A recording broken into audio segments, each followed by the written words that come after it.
Hello everybody, and thank you so much for tuning in today. I'm Duncan McKeegan, the CEO of Texintel. I am very pleased to be here with Duncan Ferguson of Epson, and thank you so much for your time. It's super busy here. No, it's my pleasure, David. Super busy. But while we're here, I wanted to do a deep dive into the Monna Lisa series. Yeah. Okay. Okay. Perhaps start wherever you want within that series with the latest innovations, and let's explore how that whole suite is changing. Yeah, it's. I mean, obviously, the Monna Lisa is designed for direct fabric printing. Yep. It's been in the market now for well over 20 years. Yeah. And really, the focus has always been on high quality fashion. Yeah. It started in the Como region. Our factory's in Como. Yep. So obviously, it started servicing basically the silk industry that's dominant in Como. Doing a very good job. Yeah, doing a good job, and we're expanding it. We've expanded the range. We now have standard printers from 8 heads up to 64 heads. Yeah. So going from around 150 linear meters per hour up to over 700. Yeah. So there's a real range of printers that your traditional textile converter can purchase that suits their requirements. Absolutely. Whether it's organic growth or somebody that's an entrepreneur new into the textile industry, or somebody who's trying to replace high-speed analog technologies. But what we're seeing now Yeah. is that sort of phase of replacing analog with digital has been the first 15 years. Yeah. What we're seeing now is the want to really look at how we innovate with digital technology. And one of the innovations that we've introduced is to integrate a camera into the printer. Okay, and this is in which machine? The 16? This is at the moment on the ML16000. Yeah. Obviously, there's quite a lot of development work that needs to be done on each printer. So we started with the ML16000, and the idea is this gives you the ability for very, very accurate registration. So, for instance, if you have a jacquard pattern, you can print onto the jacquard pattern. Yeah, or if you want to do double-sided, and obviously you're having to do that's it huge. second, that's your registration. You can use the camera to improve your registration. That's super difficult to do. It Duplex is. printing is so difficult to do. So that's something that we've introduced, and that is available now. Yeah. The other main innovation that we've come up with in the last year or so is a completely new ML13000. Okay. Where we integrate the pre and post treatments into the printer. Perfect. So instead of having separate pre-treatment and then putting it on a stenter with your softening agent or whatever, all your post treatments, they're now integrated in the printer. So effectively, you can go start to finish with pigment ink only on this printer. Mm-hmm. You can go start to finish and get your finished print out with the touch and feel, with the visual that you want. Yeah. And then it's there to use significantly less water, so it's a real ecological benefit. Yeah, you've got everything's less, isn't it? You've got less, for the printer or the fabric, you've got less uptake in and out, just for start. So you're saving money there. You've got less energy. Yeah. You're not washed. You've got less water, less energy, less everything. I think one of your Taryn, your head of sustainability over in Lutterworth, we were chatting with her not so long ago, and she was saying you've done a really great project, a silk project, saving water, using the ML technologies, and the water statistics were outstanding. 96%. Up to it depends on your process, but it can be up to that level of saving if you move from a traditional analog screen system to the ML13000. And no effluent. You're not creating any effluent. You're literally just exactly. In terms of effluent waste, in terms of treatment of the waste, because there are two issues: there's the amount of water use, the amount of energy related to the water. It's 3 issues there, and of course the third thing is the pollution. And digital technology has already improved that significantly. And then the ML13000 is just taking it that extra step in terms of combining the different processes, and the separate processes were still creating pollution or energy use, etc. Bring them into this process, and it's a way of encouraging probably innovative new companies, a lot of entrepreneurial companies to move in. The meterage is decent, really decent on those machines. And for the price pointing as well, you're kind of light industrial, aren't you? It is definitely light industrial. We think that, as I say, if we're looking at startups, you don't want to be having a an 800,000. No, you're never going to. It's too big a beast for you. You're not going to make your profits, are you? The idea is to minimise the investment by having an affordable, I mean, still an industrial printer, an affordable printer, but you're not having to buy a stenter, a dryer, or a steamer, all of the things that you have to do if you want to start a business with the traditional process. Oh yeah, the footprint's tiny, tiny in comparison, isn't it? Yeah, absolutely. So that's the 13,000 then producing on pigment, and then got the 16,000 that can print. That's amazing that it can print with a camera to a specific point. And that will run reactive or pigment, I guess. All the other Monna Lisas, 8,000, 16,000, 32,000, 64, they run all the 4 ink sets. So you can run pigment, disperse, acid, reactive on all of them. And they're all pulling from the Genesta.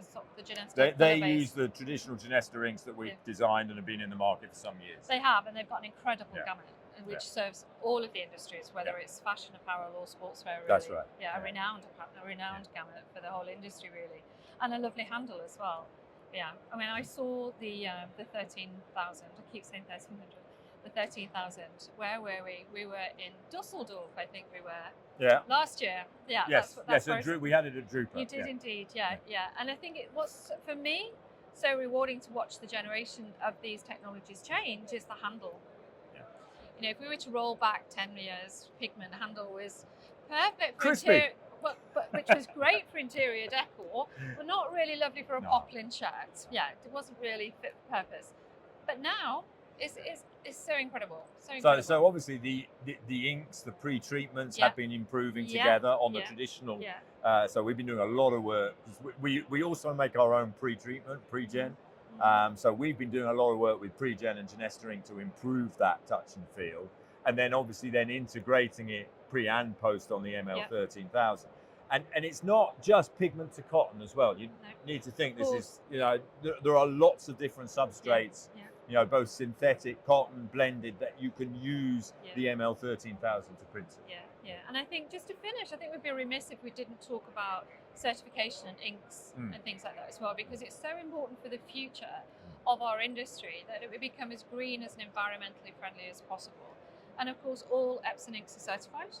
Yeah. So we always, ZDHC, GOTS, and we look to make sure, and the certification bodies change the rules as well, so we keep up with them. They like to keep you on your toes. It's fair enough, because as more is known about chemicals, that's very true.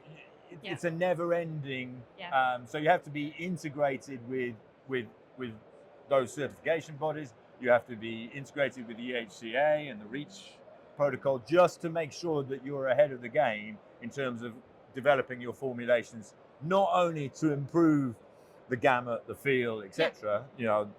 But also to continuously make sure you're meeting the certification. Well, there's so much compliance coming down the track, for people wherever they are, regardless of where in the world, and that's even more and it's confusing. A good thing. It's a good thing. It's the best thing. But it takes a lot to absorb, and it takes a lot for smaller companies to absorb all of that.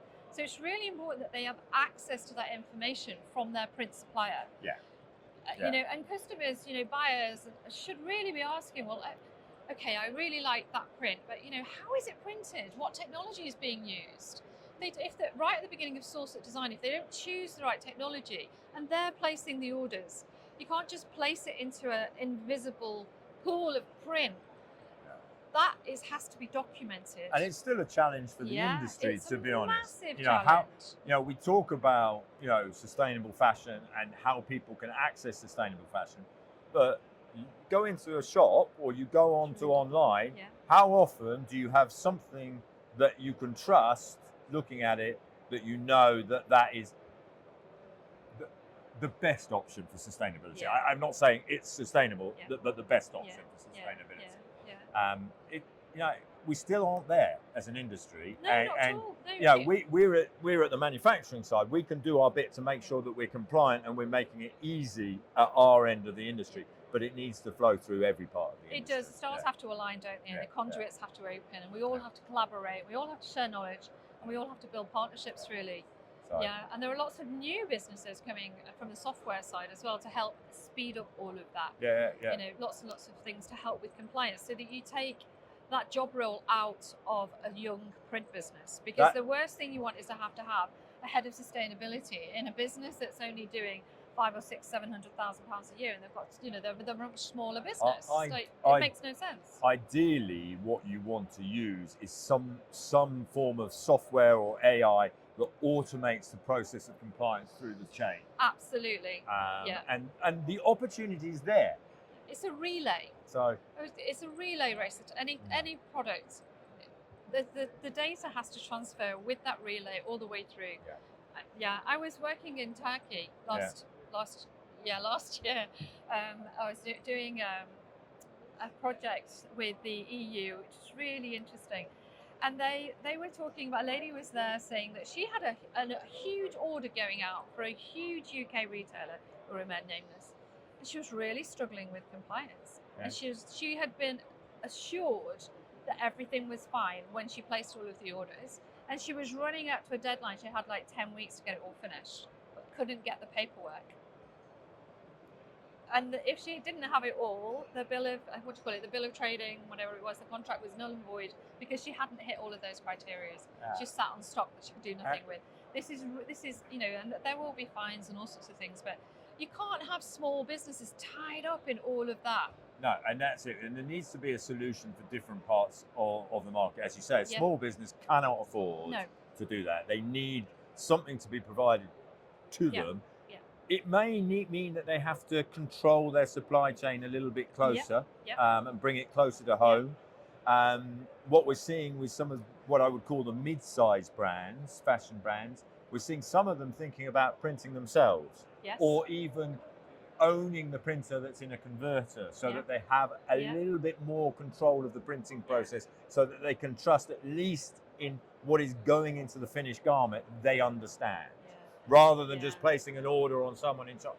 We have a number of businesses in the UK, big businesses that have done that as well, haven't we? And I was at a sustainability conference last year talking, and I can mention that name, JD Sports. JD Sports' head of sustainability there was telling us that, whilst they had a really great supply chain, they had to cut it to a third of its original size because of compliance and transparency. In order they literally had to work with a smaller core group of suppliers in order to guarantee. And I think as the market evolves, I know we have a lot of disruption, political, economic disruption at the moment, which is making it difficult. But as it evolves, and if things calm down politically, what you will see more companies taking that decision to narrow their supply chain, work with trusted partners, and then the onus is on the manufacturers to make sure that they've got clear process control that they can then sell. It's like going back in time, that really, though, isn't it? It's like going back 30, 40 years, really, and having that really small little... But having great collaborations, great partnerships, and putting trust back into all of those stakeholders, that's what's so important for that relay race to be, to meet everybody's expectations from the beginning all the way to the end. And then we don't create waste, we create happy customers. That's what we've got to aim for. We've got to aim for, more sustainability in the production, whether that be the fabrics, whether that be the inks, whether it be reducing pollution, reducing CO2 usage. And then at the back end, we've got to stop the waste mountains in Africa or wherever they are. Absolutely. Which is another issue that the industry has to address. And we also have a responsibility to share that knowledge into the fashion industry so that people do know how to ask questions about that critical part of the print process. And not just say, "Oh, it's a pretty pattern," with no further comment. That's not going to work for the future. But I do like them. Thank you so much, Duncan. Thank you so much. Taking up so much of your time. I'm really conscious of that. Fantastic to talk with you again. And you. See you soon. Let's keep in touch. Okay. Thank you, everybody, for tuning in. Thank you.